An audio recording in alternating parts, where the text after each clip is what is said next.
Ça prouve que vous ne connaissez pas les voies de Dieu. Et ses pensées sont secrètes, à moins qu'elles ne vous soient révélées. Ainsi, en suivant la volonté de Dieu, j'ai ouvert le paquet de brochures pour le Québec. Il y en avait plusieurs, différents endroits à visiter.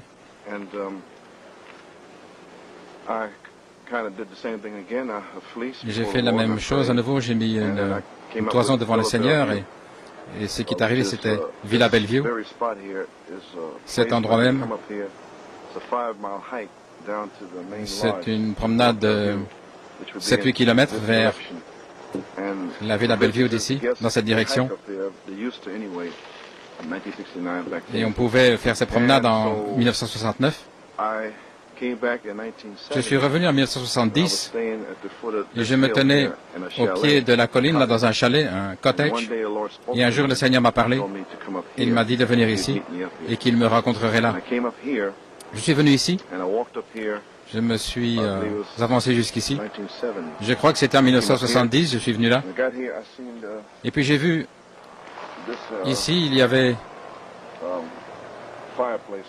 un endroit où on faisait du feu, je suppose. Et j'ai remarqué qu'il y avait 3 tables. Il y en avait une là-bas, il y en avait une ici, et une là-bas. J'étais assis là, je pensais que c'était quelque chose d'inhabituel. Et je pensais, il y a quelque chose d'étrange au sujet de ceci. Et la voix de Dieu m'a parlé en disant, lis Genèse 22, ce que je vais vous lire, au verset 15. Et l'ange du Seigneur appela Abraham la 2e fois du ciel en disant, j'ai juré par moi-même, dit le Seigneur, parce que tu as fait cette chose, que tu n'as pas retenu ton fils unique, certainement je te bénirai et je multiplierai ta semence comme les étoiles du ciel et comme le sable qui est sur le rivage, et ta semence possédera le port de ses ennemis. Et en ta semence, toutes les nations de la terre seront bénies parce que tu as obéi à ma voix. Que le Seigneur ajoute la bénédiction à la lecture de sa parole. Avec ceci, le Seigneur a parlé à mon cœur et il m'a dit, il a mis certaines choses devant moi et il m'a dit qu'un jour, la semence en moi allait posséder la porte de mes ennemis. Alors il m'a parlé et il a dit que ceci représentait l'autel d'Abraham. Et là, il y avait 3 tables où le sacrifice Christ, Isaac est un type, là, étant nourri à la table de Luther, la table de Wesley, la table des pentecôtistes. Et ceci, le sacrifice lui-même, était la parole. Et ceci était la parole. Et cette révélation est venue vers moi, là, c'était en 69. Je suis revenu en 1970, 71. Et bien sûr, vous savez que le véritable sacrifice est venu en 1974, la révélation des 7 tonnerres. Mais c'est là où c'est arrivé la première fois. Et ensuite, beaucoup de bénédictions. J'ai été béni ici. Et j'ai passé de bons moments ici, dans la méditation et la prière. Et pour tous les problèmes complexes auxquels un pasteur doit faire face. Alors, c'était après 1971, beaucoup de choses que le Seigneur m'avait montrées, mais je ne pouvais pas prêcher parce que c'était bien avant saison. Et ainsi, mais en 1980, je me suis senti de revenir ici. Frère Joey Bellomo, nous parlions du fait de venir ici en juillet, et ça s'est arrangé pour ce week-end du 17 août. On a pu avoir du temps libre et venir. Nous avons donc visité la Villa Bellevue là-bas et nous sommes restés là. Et je suis venu ici à ce moment-là. Je suis venu moi-même jusqu'à mon endroit ici. Et le Seigneur m'a redonné les mêmes écritures et il m'a dit que le temps est venu pour la manifestation ta semence qui possède la porte de ses ennemis. J'étais assis juste ici. J'ai prié là, juste à cet endroit. Et j'étais assis là. Je crois que c'était le 20 août, je pense. J'étais assis là. Et nous allons visiter le mont Tremblant, ce qui est à 5 kilomètres d'ici. Nous visiterons cet endroit-là après. Et en venant ici, j'étais assis ici, et là, en 1980, j'ai gravi la montagne où j'ai vu ces deux pierres de fête, et nous en parlerons plus tard. Et en revenant ici, en 1980, au mois d'août, il y avait un signe là-bas en bas, ne pas passer, vous ne pouvez pas franchir. En fait, il dynamitait les rochers qui étaient sur la piste de ski, et c'était absolument interdit de monter à cause du danger du dynamitage. Donc je me sentais un peu déprimé à cause de ça. Je voulais visiter cet endroit où j'étais allé en 1970-71, et spécialement en 71, où je devais trouver l'écharpe que Sir Coleman avait perdue, et le Seigneur m'avait dit que ce serait pour moi un signe de restauration, et que si je trouvais cette écharpe, ce serait un signe de restauration. Ainsi donc, je suis revenu ici. J'étais assis là en me posant la question, pourquoi est-ce que je ne peux pas monter la montagne? Après avoir prêché Shiloh à Fort Wayne en juillet 1980, peut-être que je pensais que c'était le temps pour que la semence commence à posséder les portes de ses ennemis. Je pensais que l'heure était là. Je suis venu ici et j'ai entendu des coups de dynamite 3 fois. Bang, bang, bang. Le Seigneur m'a parlé. Il m'a dit que le dynamitage, les coups de dynamite naturels, seraient un signe pour toi qu'il y a de la dynamite dans la montagne, et que les rochers, les pierres qui sortent de la montagne. Il m'a dit que, bien que tu ne puisses pas monter au sommet, à ce moment-ci, au sommet du mont Tremblant, tu ne peux pas monter jusqu'au-dessus, mais alors que tu entendras les coups de dynamite, ce sera un signe pour toi, en août 90, que ce n'est pas le temps encore pour l'adoption, mais la dynamite est un signe qu'il y aura de la puissance sur la montagne. Immédiatement, il m'a parlé, il m'a dit que la puissance viendrait dans l'Église et qu'une nouvelle phase du ministère allait commencer, retourner à New York et commencer à dynamiter les rochers, les pierres qui sont une offense sur sa sainte montagne. Je suis revenu et j'ai prêché le mercredi la séparation de la semence du grain de la balle. C'est ainsi que ça a commencé en août 90 et en août 1980 à New York City. Et puis après, la nuée avait été tournée. C'était la puissance. La dynamite sur la montagne, mais ce n'était pas encore le temps de la manifestation de l'adoption. Ainsi, la nuée a été tournée à New York, la nuée a été tournée à Maryland, à Coronationville en Afrique du Sud. Nous sommes revenus en janvier 81. Et vous savez, le reste, c'est l'histoire spirituelle pour vous, parce qu'en avril, frère Junior Lebron, de Porto Rico, est venu à l'église, et ça a vraiment commencé. La charité ne faillit jamais. Mais en fait, le Seigneur l'a parlé juste là, où il me l'a révélé, en août 1980. Et tourner la nuée, et la puissance s'est déversée 3 fois, 4 fois, parce qu'en France aussi, en octobre 1980. Alors ça a commencé à se manifester en avril 81, et jusqu'à maintenant. C'est très étrange, en venant ici au commencement, après être venu là, nous ne savions rien au sujet de l'endroit, mon épouse et moi. Nos enfants étaient petits à l'époque. Et j'ai pris un journal français. C'était le sommet, Mont Tremblant. Et il y avait là les pics, les montagnes. Et là au sommet, la voix qui donne l'écho, c'était en français, mais j'ai demandé que quelqu'un le lise pour moi.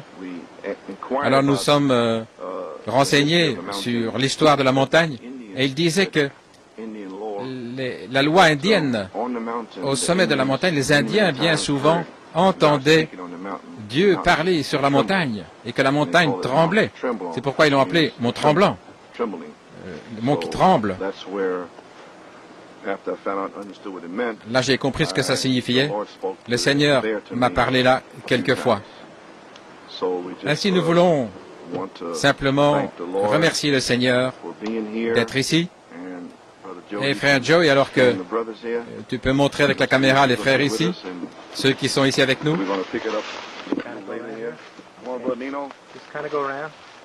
Frère Nino, un après l'autre, vous pouvez passer devant la caméra, afin qu'on puisse vous voir.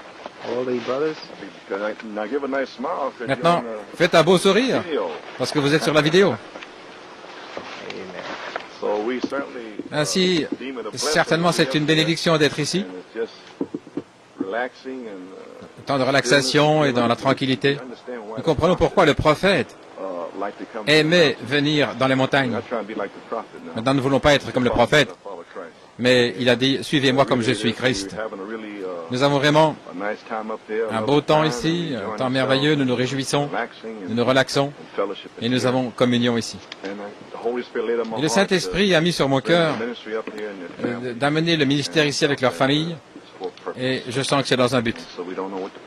Nous ne connaissons pas encore le but, mais nous savons que avant de partir, ce sera révélé. Ainsi que le Seigneur vous bénisse depuis mon petit sanctuaire ici, ce petit endroit, comme je l'appelle. Je ne sais pas comment on l'appelle, mais c'est là que le Seigneur m'a béni bien souvent. Ainsi que le Seigneur vous bénisse et je vous verrai au Mont Tremblant.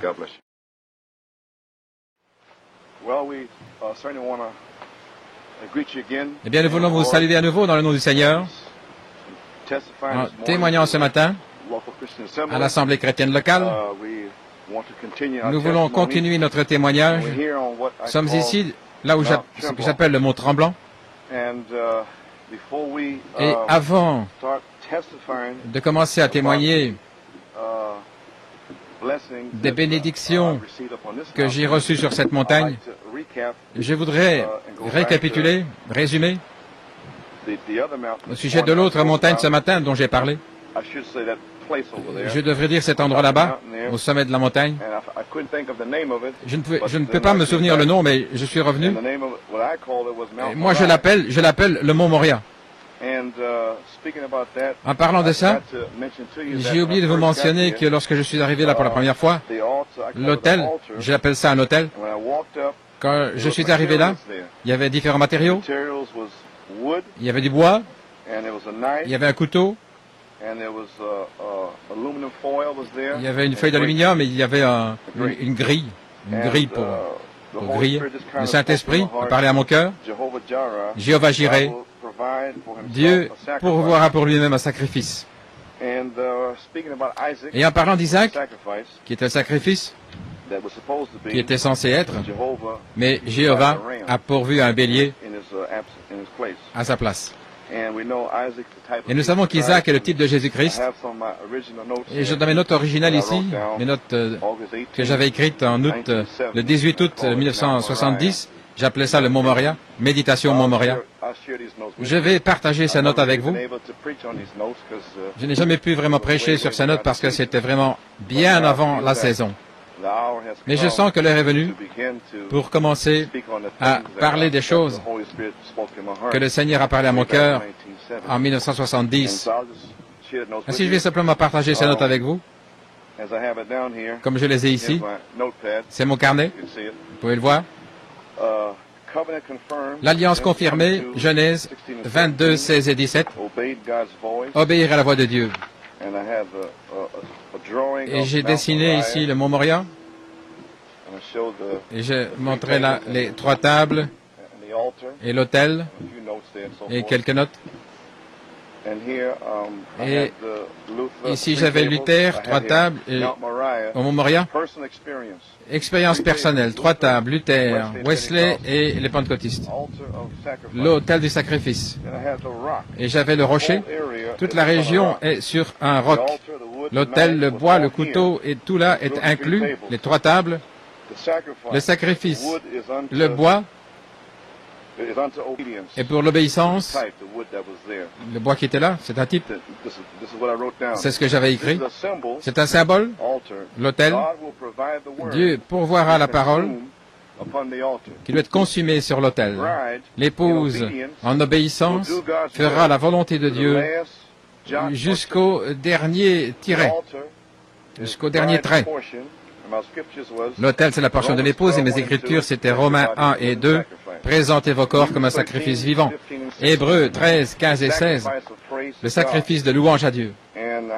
Et j'ai eu une expérience spirituelle, 4 crises.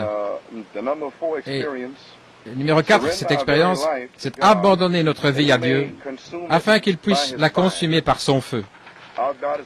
Notre Dieu est un feu consumant.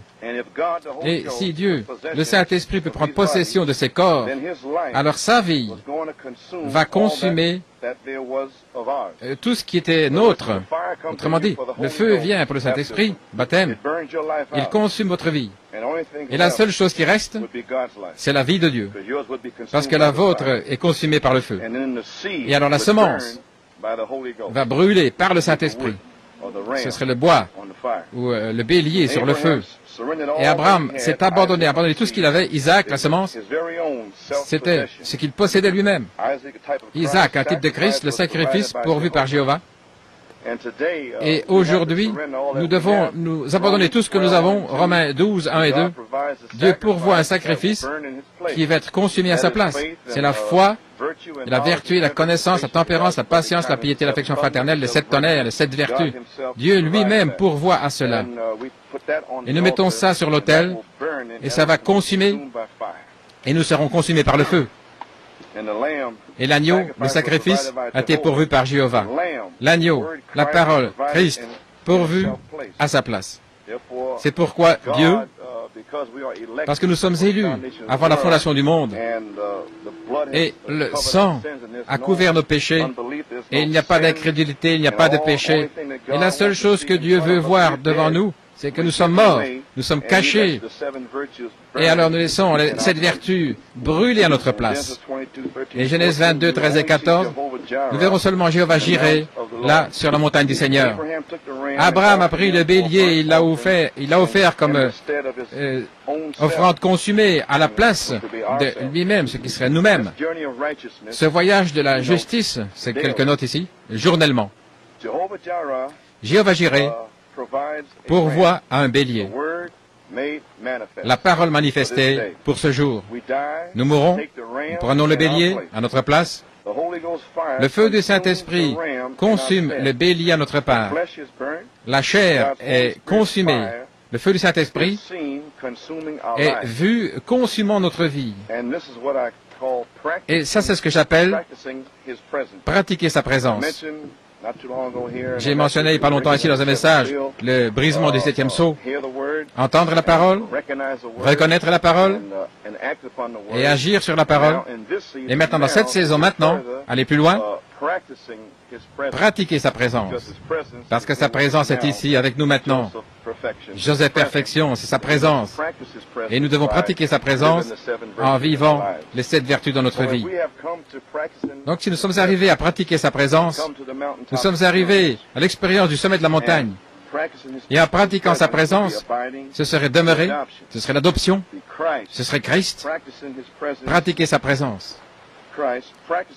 Christ, pratiquer sa présence, c'est permettre à Christ de venir et se déplacer dans les régions de notre personnalité humaine, notre esprit humain, ce qui, le raisonnement, l'imagination, l'affection, la conscience, la mémoire. C'est permettre à Christ. C'est le test de pratiquer la présence de Jésus-Christ. Nous avons entendu la parole par Malachie 4. Nous avons reconnu sa présence, la dynamique, la parole. Nous sommes là, à sa parole, et nous essayons d'agir. Et en agissant, nous nous préparons. Et si nous agissons, alors nous devons pratiquer sa présence. Sa présence, c'est Joseph Perfection. Et nous devons laisser cela vivre dans nos vies. Et beaucoup de chrétiens demeurent comme des bébés. Numéro 1. Ils ont la connaissance que leurs péchés sont pardonnés. Numéro 2. Ils ont une demeure dans le ciel et ils sont sauvés. Et beaucoup ne peuvent pas aller plus loin que ça. Et c'est la guerre qui se passe avec les gens. Les pasteurs essaient de prêcher Joseph Perfection et les Éphésiens, et cependant, vous avez des petits bébés chrétiens. Tout ce qu'ils veulent, c'est la connaissance qu'ils sont sauvés, ils sont dans le message, et qu'ils ont une maison, une demeure dans le ciel. Mais c'est bien, jusqu'à ce temps maintenant. Mais ça ne suffira plus. Nous devons arriver à la perfection selon Éphésiens 4:13. Ainsi donc, ils ont une demeure dans le ciel, ils sont sauvés.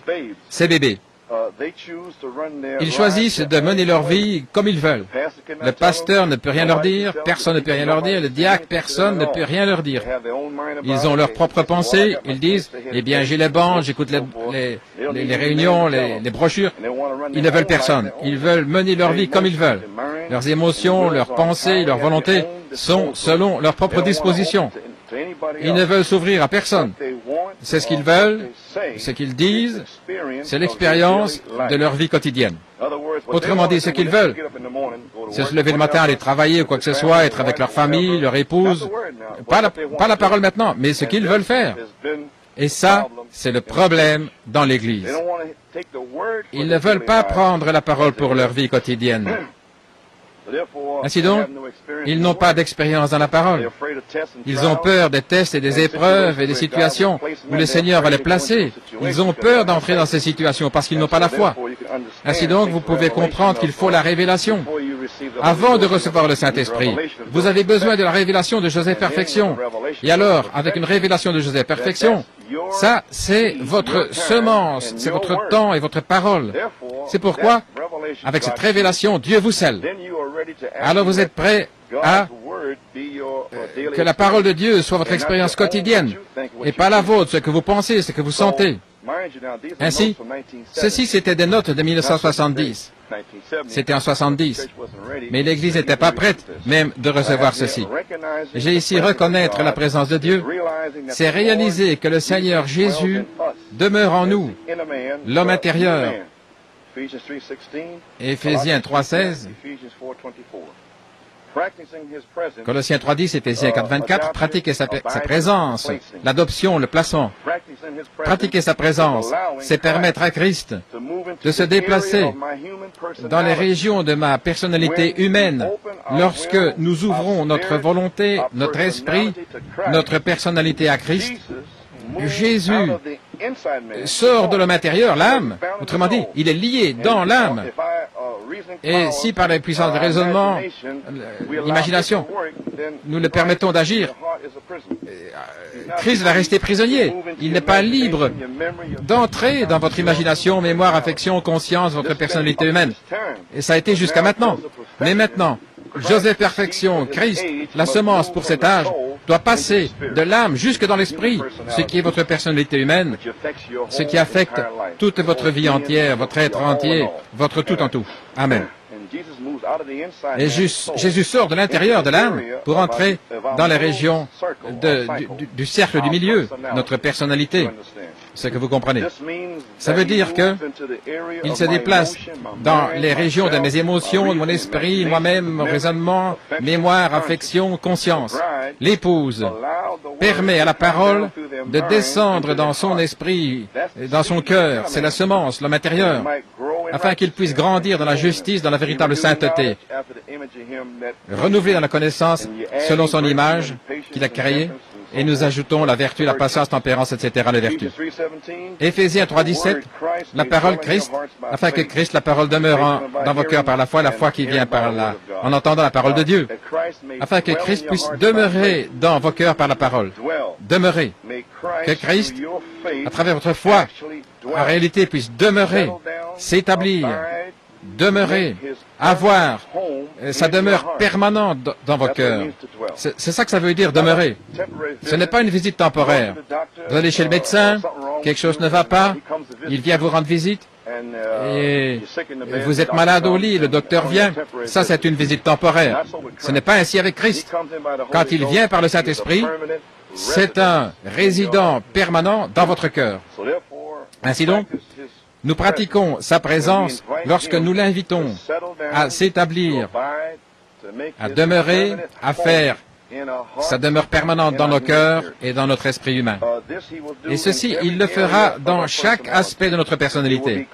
Ce sera Christ demeurant dans le cercle du milieu de nous-mêmes, nos émotions, esprit, vertu, connaissance, justice seront oints pour vivre dans notre cercle du milieu au lieu de notre raisonnement, imagination, mémoire et affection. Autrement dit, maintenant même, Ce que nous pensons qui vit, c'est ouais par notre esprit humain. Mais la semence en vous, les 7 vertus des tonnerres, l'heure est venue maintenant pour que Christ, l'onction, vienne oindre cela. Et alors il va sortir de prison. Et il va entrer dans votre cercle du milieu là, il va vivre. Et alors, ce sera la parole faite chair, venant de l'âme, dans l'esprit et à l'extérieur pour que les gens puissent le voir. Et comme disaient les Grecs, nous voudrions voir Jésus, ils verront Jésus-Christ. Ce sera le Saint-Esprit sortant de notre cœur pour vivre dans notre living, dans notre salle à manger. Notre cœur, si vous voulez, c'est la chambre à coucher. Et au milieu, c'est le living. Et puis la chair, c'est la cuisine. Ainsi, sortir dans le living, où nous pouvons avoir communion quotidiennement. Nous avons communion les uns avec les autres dans le living, etc. Et parfois, jusqu'à maintenant, il y a eu beaucoup de combats, beaucoup d'histoires dans le living. Mais lorsque les vertus sortent de la chambre à coucher et commencent à vivre dans le living, ce qui est là au milieu, et alors nous avons communion, et la joie, et l'amour divin dans le Saint-Esprit. Amen. Et nous entretenons cela journellement dans le métro, au travail, avec la famille, avec les amis, à l'église. Ça, c'est le living où nous avons communion. Souvenez-vous que lorsque Christ entre, la puissance entre aussi. Il entre pour contrôler. Voilà ce que ça veut dire d'être rempli de l'Esprit. Et beaucoup de gens pensent qu'ils vont entrer dans une orbite sauvage. Alléluia, gloire à Dieu, je sais que je l'ai. Ce n'est pas être rempli de l'Esprit. Être rempli de l'Esprit, l'Esprit en moi. Ce n'est pas moi qui a plus d'Esprit. Vous ne pouvez pas vous saisir plus d'Esprit parce que vous ne pouvez pas le contenir, voyez-vous. Ou quelque chose de grand à l'extérieur, un baptême, la dernière pluie, quelque chose. Non. Mais être rempli de l'Esprit, c'est être rempli de l'Esprit, c'est être contrôlé par l'Esprit. Et l'Esprit, c'est la parole. Et la parole, c'est les 7 tonnerres. Et quand vous laissez les 7 tonnerres, les 7 vertus vous contrôler, alors vous êtes rempli de Joseph Perfection. Alors vous êtes rempli de l'Esprit. Alors l'onction frappe cela. Alors vous voyez Christ en train de vivre. Parce que c'est la parole et l'onction vient frapper cela. Ainsi nous devons être oints et ensuite remplis du Saint-Esprit pour le service. Ainsi, être rempli de l'Esprit, c'est être contrôlé par l'Esprit. Ainsi, être rempli de l'Esprit, ce ne sera pas le résultat d'être dans une orbite sauvage, extatique, mais c'est être conduit par l'Esprit qui est la parole. Alors que je suis rempli, ainsi je serai contrôlé. Et ma nouvelle expérience chrétienne sera la démonstration de la vie de Jésus-Christ à travers mon raisonnement, ma mémoire, affection, conscience, etc. Là, dans le cercle du milieu, le cercle médian. Voici quelques notes que je voulais partager avec vous. En 1969, 70, et le Seigneur m'avait amené ici. Et toutes ces choses ici, j'ai essayé de les prêcher, mais sans y arriver, parce que c'était vraiment hors saison. Ainsi maintenant, merci frère Andrew. Tu es sur la vidéo maintenant. Ainsi, je voulais résumer ma petite expérience au Mont Moria. Et maintenant, je voulais venir ici, ce qu'on appelle le Mont Tremblant. Je suis venu ici en 69, au moment où je suis allé là-bas, et le Saint-Esprit m'a parlé et m'a dit de monter sur cette montagne. Et je crois que je suis venu ici en 69, je pense que j'ai la date, le 11 juillet 69, et je suis revenu à nouveau le 17 août 1970 et le 21 août 70, en 71, en juillet ou au mois d'août, je ne suis pas sûr, je suis revenu en août 80, et aussi en juillet 81, et bien sûr maintenant en août 83. Je suis venu ici, et je crois que j'ai des notes ici. Mont Tremblant, 17 août 70. Je suis arrivé ici à 9h30 le matin. Je méditais et je lisais le livre de la Genèse. Et je lisais aussi Lamech, la lignée des fils d'Abraham, pas Abraham, mais Adam, la lignée d'Adam plutôt, jusqu'à Noé. Je lisais et je méditais au sujet de Lamech. Il y avait il y a deux Lamech, du côté de Caïn et l'autre du côté d'Adam. Ainsi, vous pouvez voir l'imitation juste là.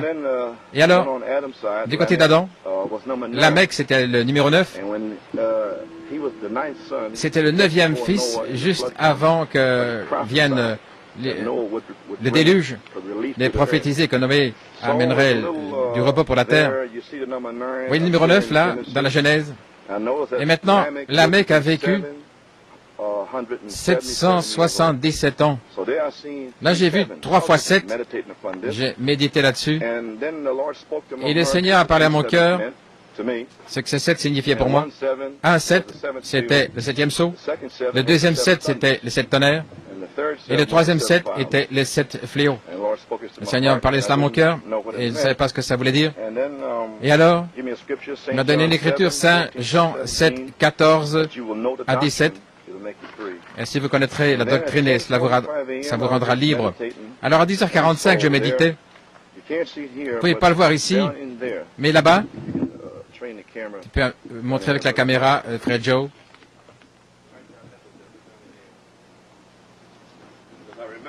Je me souviens, étant là, je suis remonté ici et j'ai vu ce rocher. Et c'était juste à cet endroit-là. Je méditais. Et je suis arrivé là. Et là, j'ai écrit 10h45 le matin.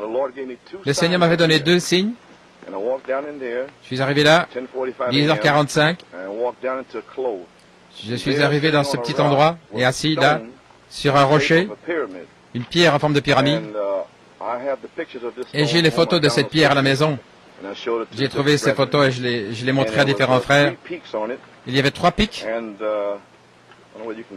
ne sais pas si vous pouvez voir, frère Joe, si tu peux voir ça. Ok. Vous avez vu? Il y avait 3 pics. Et j'ai dessiné comme ceci. Et puis un angle, 3 pics devant. Et puis à l'arrière. Et ici j'ai 3 pics. La pierre de fête révélée. 7 sceaux. 7 tonnerres. 7 fléaux. Et j'ai connecté ça avec Lamech. 777. Prophétisant juste avant Noé, et bien sûr ce temps-ci, c'est juste avant la tribulation. Tout ce que je savais rien au sujet des tonnerres, c'est tout ce que je savais. Il m'avait dit que c'était ce que signifiait la pierre de fête. Et alors, plus tard, je suis revenu ici, et j'ai vu ceci. Si vous pouvez avoir une ici, cette couche-là, et en dessous, Luther, Wesley, Pentecôtiste ici, et ceci est la pierre de fête. Et c'est la pyramide que le Seigneur m'a montrée. Ainsi, je ne savais pas ce que ça signifiait, mais il m'a dit que c'était la pyramide, ceci était la pierre de fête. Et c'est la deuxième fois que cela arrivait. C'était arrivé à Saint-Martin. Il m'a montré une pyramide. Il m'a montré quelque chose comme ceci. 1, 2, 3. Et c'était comme du ciment, là, rond, avec un drapeau au-dessus. Ça représentait Luther, Wesley, les Pentecôtistes et la parole. C'était la deuxième fois que ça m'arrivait. Ainsi donc, ça signifiait pour moi que ceci c'était la pierre de fête ici. Et le Seigneur a parlé à mon cœur, que c'était les 7 tonnerres, etc. Et bien sûr, le reste de l'histoire, il l'a révélé. Je ne suis jamais revenu ici, c'était en 71. Et quand nous partirons d'ici, je vais vous montrer là un autre endroit où j'ai trouvé l'écharpe de ma femme. Je l'avais amenée ici. Je crois que c'était un vendredi. Et je devais partir la semaine suivante. C'était un vendredi. Nous sommes arrivés à mi-chemin ici dans la colline. Et elle cherchait son écharpe. Elle avait perdu son écharpe. J'ai commencé à revenir en arrière. J'ai dit, ce serait impossible de trouver l'écharpe. J'ai montré ces signes ici. Et le Saint-Esprit m'a parlé. Et il m'a dit, tu trouveras l'écharpe lundi. Et quand tu la trouveras, ce sera un signe pour toi de la restauration. Je vous montrerai l'endroit, là où j'ai prié. Et bien sûr, nous avons trouvé l'écharpe. Je vais vous le montrer là-bas, là où j'ai trouvé l'écharpe. C'était un signe. Et en octobre, frère Harry Wample, frère Bill Miller sont venus à l'Assemblée. Et c'était un signe de la restauration. Et bien sûr, en janvier 1972, frère Carl Thompson et le reste des frères ont commencé à entrer dans l'Assemblée. Et New Jersey est entré pour vraiment mettre la vie dans l'Église et commencer une restauration. Ainsi donc, et rapidement maintenant, en 1980, je suis revenu ici.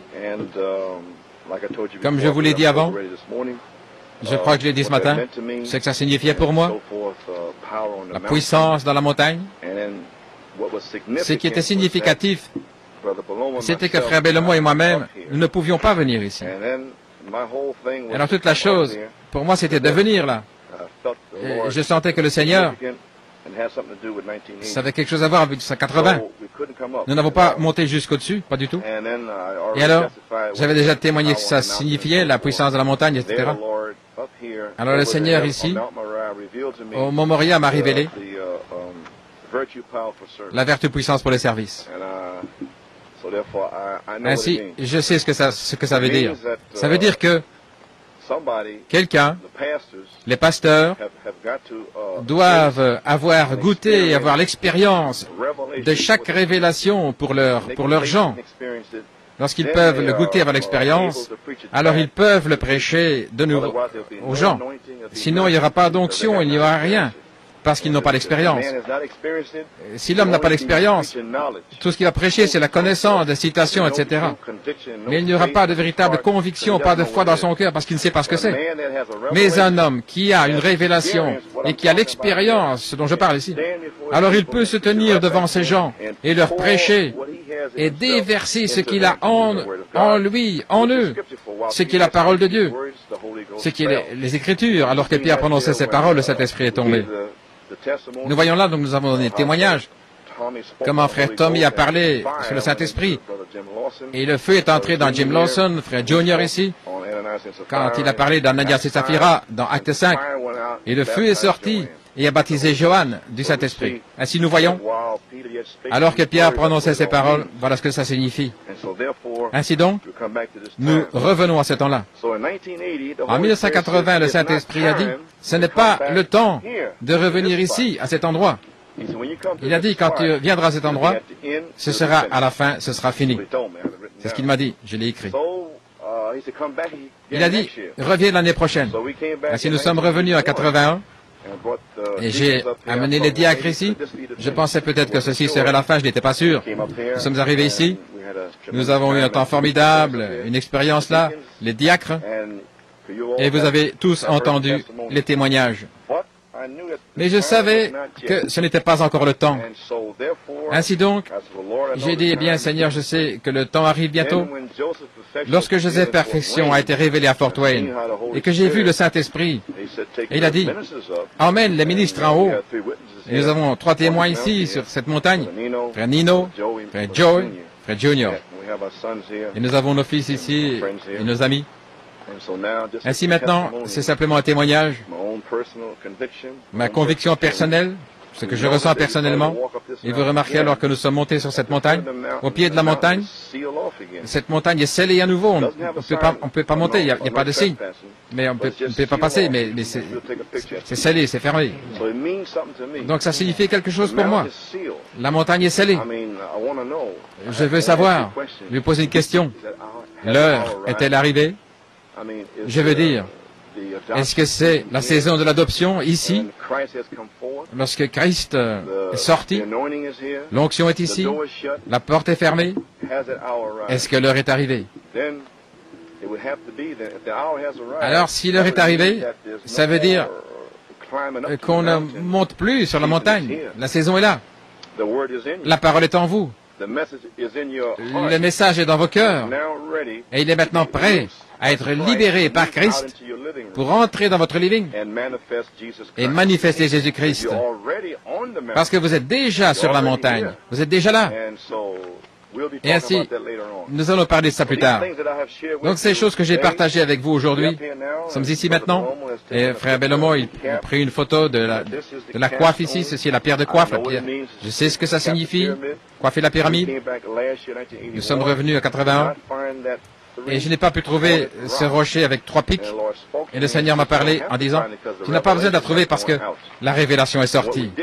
Et ce que nous avons trouvé, c'était beaucoup de pierres à 3 coins, de petites pierres. C'était un signe pour moi que cette pierre était scellée plutôt, avait été décellée, et que la révélation était sortie partout sur la terre. La révélation des tonnerres et le 7e sceau et les coupes, etc. Ainsi, nous sommes venus ici, la pierre de fête lui-même, Jésus-Christ, prête à couronner nos pyramides, ce qui est nos corps. Et je sens que ceci est la saison dans laquelle nous sommes maintenant. Et la pierre de fête lui-même, Joseph Perfection, Jésus-Christ, est maintenant prêt, dans la saison qui vient, à entrer dans l'Assemblée chrétienne locale. Et nous comprenons que le nouveau ministère est ici. Sont conduits de ramener les mêmes réunions que vous avez vues à New York en notre absence, ce qui serait le 14 août et le 17 août, je crois, demain, et dimanche, le 21 août. Nous avons les mêmes 3 réunions ici en vidéo, et nous nous réjouissons hier soir lorsque nous avons vu le cavalier à l'encrier. Et vous pouviez voir clairement que c'était une prophétie. Une prophétie pour l'Église à New York City, où les gens sont encore liés dans l'Église. Et ils sont dans le message. Et c'était mon désir d'apporter la parole pour les gens, les maris, les femmes, les enfants, les gens plus âgés, dans le message ici à New York City, afin qu'ils puissent être libres et sortir de leur prison spirituelle. Et ça a pris du temps. Beaucoup de maris, ils veulent bien faire, mais ils ont leur femme dans une prison légaliste. Et ça a été dans mon cœur. Et j'ai vu à la vidéo comment le Saint-Esprit a fait déverser cela le 15 mai. Ainsi donc, c'était une prophétie. Et les 5 messages étaient des prophéties. Et bien sûr, le 8 juin, Frère Junior a été scellé après Joseph Perfection. Je vous ai dit que ce n'était pas encore le temps. Nous devions venir ici et vous devez rattraper et comprendre quel est votre message et ce qui se passe. Et le cavalier à l'encrier et le sceau de Dieu et la nouvelle naissance et aller après les perdus et toutes ces choses, vous devez les comprendre et alors la saison est là. Ainsi donc, lorsque Frère Junior, quand Dieu est descendu et a révélé Apocalypse 5, surnaturellement, alors ça c'était le 7 août, et le 5 août, le Saint-Esprit m'a dit, sans même savoir ce qu'il y avait sur ces bandes, etc., mais il m'a dit, le 5 août, que le 7 août, le ministère d'Acte 5 allait commencer. Ainsi, je vous donne un témoignage que le Seigneur m'a dit. Il m'a dit ceci et toutes ces choses. Et voilà ce qu'il m'a dit. Par la foi, sans savoir, je me suis avancé là, dimanche passé, prêchant pendant 2h30 pour libérer l'Église. Parce que ce serait impossible à moi d'être scellé. Et je me réjouis parce que frère Nino, frère Joey, frère Junior et d'autres frères dans l'Église, comment ils apprécient leurs épouses, ils les aiment, et ils ne sont pas offensés par les choses que je prêche. Mais ils veulent savoir, est-ce que je fais quelque chose de mal? Je vais arriver à l'enlèvement. Ainsi donc, si votre cœur ne vous condamne pas, vous devriez vous remettre en question. Mais si vous faites quelque chose qui ne va pas, ça doit être amené à la lumière, c'est ce que dit la Bible. Ainsi, nous nous réjouissons dans la parole de Dieu et le fait que cette parole est ici maintenant. Ainsi, comprenez New York City, lorsque nous reviendrons, la saison est là maintenant. Et la miséricorde de Dieu sort pour nous ici, dimanche passé, mercredi et dimanche prochain. Et je sens après le 28 août, nous reviendrons. Cette saison est là. Christ va venir, la semence ici va éclater, elle va entrer dans votre living et elle va commencer à se manifester. Ainsi donc, ça signifierait que nous devons pratiquer la présence de Jésus-Christ. Ça signifie que je dois prêcher la Bible. Ça veut dire que frère Nino, frère Joey, frère Junior doivent prêcher la Bible. Pas un homme avec ses pensées ou ce qu'il fait. Ces péchés ne peuvent pas lier Dieu. Amen. Ainsi donc, les frères, si vous n'êtes pas en ordre, vous feriez mieux de vous mettre en ordre parce que le ministère d'Acte 5 est ici. Parce que le Saint-Esprit, cette personne va vous appeler par votre nom. Ainsi donc, c'est la miséricorde qui vous apporte la parole. Gloire à Dieu, parole pour parole. Et ces jeunes hommes ici, et j'ai confiance et je prie pour eux, qu'eux-mêmes vont sortir d'ici étant changés, et que ce seront des témoignages pour les jeunes hommes dans l'Église, que l'heure est venue pour que les jeunes hommes soient scellés. L'heure est venue pour qu'ils commencent à prier. Mon propre fils est ici, je veux le voir scellé et rempli du Saint-Esprit et de feu. Ainsi, bien-aimés, en terminant ici, et je n'ai jamais fait ça avant, je me sens conduit, parce que je voyais que les gens allaient le croire. J'ai amené quelques amis proches qui l'accepteraient. Je ne sais pas si nous allons revenir ici, mais je sens que ceci est la fin. Ainsi donc, comme c'est la fin, j'aimerais montrer ici ces petites révélations et bénédictions et partager avec vous, New York City, ces choses que Dieu, par sa grâce, avec lesquelles il nous a bénis. Ce qu'il m'a donné, c'est pour vous, pas simplement pour moi. Ainsi donc, c'est pour vous. Parce que s'il y a quelque chose au sujet de New York City, eh bien, il doit faire s'accomplir cette chose, quoi que ce soit. Et je crois que je sais ce que c'est. Une église parfaite à New York City. Ainsi, nous nous réjouissons d'être ici, et nous sentons que ça a été une bénédiction d'être ici, et je sens que la révélation de ce roc est sortie vers les gens déjà. Et maintenant, ceci, ici, est un mémorial. Cette pyramide ici est couronnée par la pierre de fête elle-même, ce qui représente ici la pierre de fête. Ainsi donc, avec ça, je sens que Dieu va nous donner à New York City, comment devrais-je dire, un grand réveil. Réveiller les 7 tonnerres entre le 7 août et peut-être le 20 novembre, avant d'aller à Penaris. J'aimerais voir chaque semence de Dieu prédestinée, scellée, pour le temps où nous irons à Penaris pour aller là avec un témoignage. Et je crois que des signes, des prodiges vont suivre, et je crois aussi que les messages que Frère Branham a prêchés en 1963 au mois de novembre dans l'auditorium Mark, le Seigneur a parlé à mon cœur tôt dans cette année, que Frère Ken Andis m'a téléphoné et il voulait avoir des photos et publier la série de New York en 1963. Et Frère Bellomo m'a assisté du mieux qu'il a pu. Et j'ai reçu récemment une lettre de Frère Floyd Patterson de la Parole Parlée. Il m'a envoyé un exemple, une brochure des messages qui vont sortir.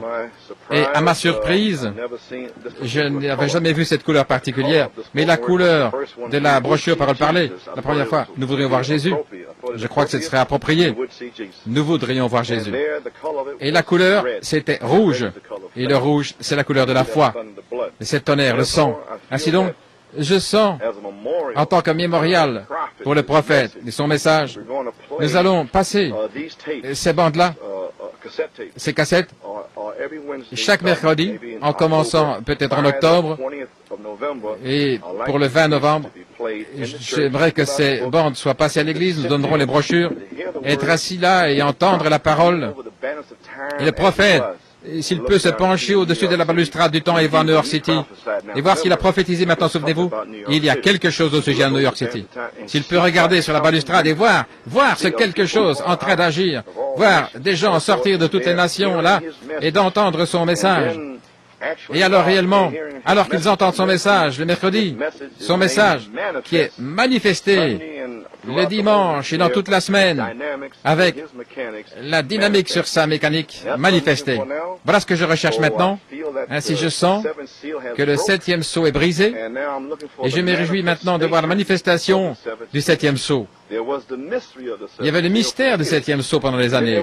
Et puis il y a le brisement du septième sceau. Et maintenant, c'est la manifestation du septième sceau, ce qui est Jésus-Christ en vous, l'espérance de la gloire. Donc ça a été bon d'être avec vous. Gloire à Dieu. Frère Nino, si tu veux donner un petit témoignage ici, ce que ça signifie pour toi d'être ici, si tu veux t'avancer, frère. Gloire à Dieu. J'aimerais dire que l'histoire biblique s'est accomplie ici sur cette montagne, des choses simples que Dieu a dit à son serviteur, de monter dans la montagne, ou bien un lac, ou bien une rivière. Et puis il a parlé aux enfants d'Israël, il leur a montré une montagne, là, dans le pays, et il leur a dit que ceci serait leur pays. Pour moi, c'est un type du pays promis. Bien sûr, ça représente seulement un type, mais être ici, voir la pierre de fête, en sachant que ceci est la saison dans laquelle nous vivons, la charité, je sais que la charité va descendre. Je sais que c'est un signe de l'adoption, un signe que ces fils sont sur le point d'être adoptés. Et je crois qu'il doit y avoir des premiers fruits de l'adoption. Et je crois que c'est ce qui arrive maintenant. Et je crois que nous ne devons pas seulement le croire et dire que nous les espérons, mais nous voyons l'évidence du pays, le baptême du Saint-Esprit au milieu de nous, comme nous l'avons recherché depuis de nombreuses années, des âmes baptisées du Saint-Esprit. Nous sommes dans le pays maintenant et nous voyons la promesse devant nous et il n'y a rien que des fils adoptés qui puissent sortir pour s'emparer du pays avec la foi dans leur cœur. Et j'ai le privilège et l'honneur d'être ici. Pour moi, c'est quelque chose de spécial et je sens que je ne pourrai plus jamais être le même. Et je crois que nous en sommes témoins d'histoires bibliques qui se passent ici. Que Dieu te bénisse, frère Nini. Que Dieu te bénisse, frère Nilo. C'est merveilleux. La dynamique est ici. Et il y a des témoins, frère Junior, frère Bacchus, frère Joey Bellomo et Johan et d'autres. Et je comprends même que notre sœur Edith Kennelly a reçu le Saint-Esprit à Fort Wayne et sans aucun doute beaucoup d'autres sœurs. Je crois que notre sœur Ruth Smickle et d'autres en Pennsylvanie, je crois que le témoignage de sœur Joanne a pu libérer des sœurs en voyant que d'autres ont aussi le Saint-Esprit. Ainsi comprenez les amis, ici, l'heure est arrivée. Amen. Ainsi, différentes personnes vont commencer à recevoir le Saint-Esprit. Les Philistins, lorsqu'un va recevoir le Saint-Esprit, davantage de Philistins vont sortir. C'est exactement ce que ça veut dire. Ça a été très, très dur de prêcher le message de la perfection avec des Philistins devant soi. Et maintenant, je reçois de l'aide. Amen. Et l'un après l'autre, nous allons chasser les Philistins. Ainsi, donc, comprenez maintenant, le message du prophète, en tant que mémorial, va être diffusé en octobre et novembre, et ce sera fini au moment de Pénaris. Et je crois par la foi que le message qu'il était censé apporter, la dynamique, que ça va sortir en même temps. Et là, nous n'allons pas simplement l'entendre sur bande, mais ce sera une démonstration en action. Car Paul a dit que la parole n'est pas venue simplement comme de l'essence, mais en puissance et démonstration. Ainsi, je crois que le message de Frère Branham va être en démonstration. Frère Junior, si tu veux venir donner quelques mots, gloire à Dieu.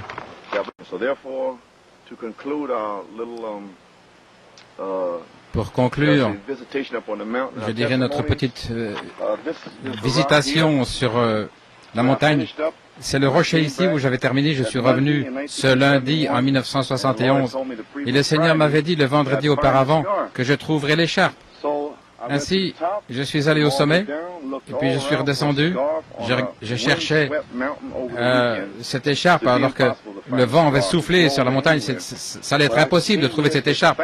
Je suis venu ici pour remercier le Seigneur pour ces 3 années, 69, 70, 71. J'étais assis juste là, sur ce rocher ici. J'étais assis là. Je vais vous le montrer comme ceci. J'étais assis, je remerciais le Seigneur, puis je me suis penché en arrière et j'ai dit, Seigneur, combien je te remercie d'être ici et pour mon épouse, etc. Et je sais que tu m'as dit que je trouverais cette écharpe. Et j'ai dit, eh bien, Seigneur, je dois encore descendre la montagne, quelque part là-bas. Je crois que je vais trouver l'écharpe.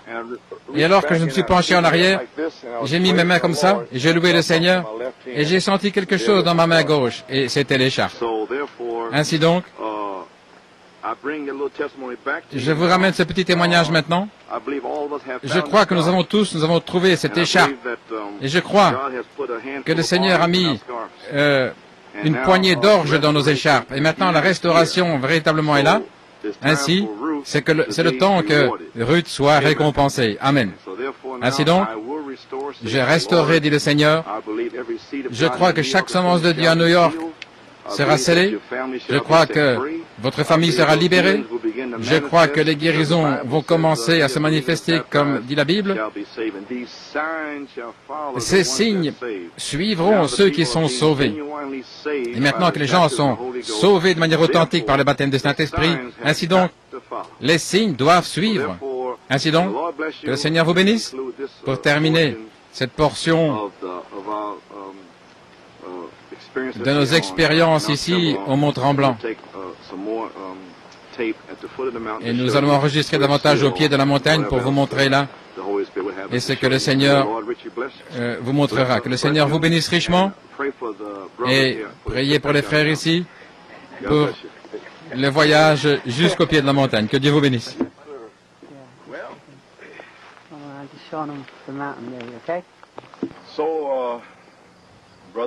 Ainsi, frères et sœurs, nous aimerions reprendre notre témoignage sur le Mont Tremblant et le Mont Moria. Et cette portion ici va terminer mon témoignage concernant le Mont Tremblant. Je vous ai mentionné là, sur la montagne, ici au pied de la colline. Voici ici la piste numéro 8. Cette piste a été scellée, elle est bloquée. Et Frère Joy va vous montrer. Vous pouvez le voir maintenant. C'est cette piste que le Seigneur, en 1969, là où il a parlé à mon cœur, il m'a dit de monter par cette piste. Et c'était la piste numéro 8. Sans savoir ce que j'allais trouver là. Cet endroit particulier où vous avez vu ces rochers qui ressemblent à la pyramide comme un signe, deux signes. Et je vais le répéter. Le premier signe était la pierre de fête avec 3 pics. Pour moi, c'était pour l'épouse la révélation. Et ensuite, je suis revenu en 81. Ce rocher n'était plus là. Ainsi, je voulais que les frères voient ce rocher, mais il n'était plus là. Alors le Seigneur a parlé à mon cœur, il a dit qu'ils ne devaient pas le voir, c'était pas nécessaire, parce qu'il était déjà en eux par révélation. Et alors il m'a dit, tu vas revenir, et la pierre de fête que je t'ai montrée, ainsi je me sens que depuis que la piste qui monte jusque-là, c'était rude, 69, 70, 71, j'ai dû monter là dans la pluie, dans la boue, et parfois de la boue jusqu'à mes chevilles, pour monter là et m'asseoir là dans la pluie, et m'attendre au Seigneur, attendre l'inspiration pour la ramener à New York City. Donc ça a été dur, difficile. Ainsi donc, en 1981, nous sommes remontés là, mais cette fois-ci, je suis monté là avec un téléphérique, parce que le Saint-Esprit m'a dit qu'il a déjà monté cette montagne. Ainsi, je crois que cette pierre de fête, ce petit endroit-là de la pyramide,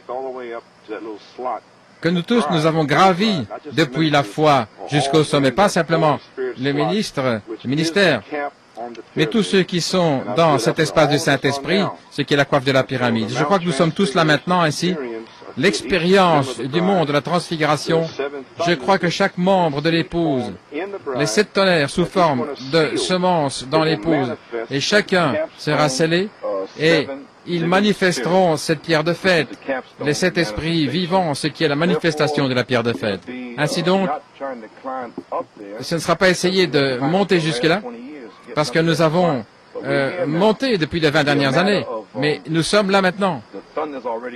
Les tonnerres sont déjà en nous. Et comme je vous l'ai dit sur la montagne, c'est laisser Christ sortir de vos cœurs, là, dans la région de votre esprit humain, pour vivre ce message qui va retentir en douceur et humilité. Cette voix vivante. Alors, la cape que vous avez vue là va revenir à nouveau pour sceller chaque membre de l'épouse dans l'adoption et le placement.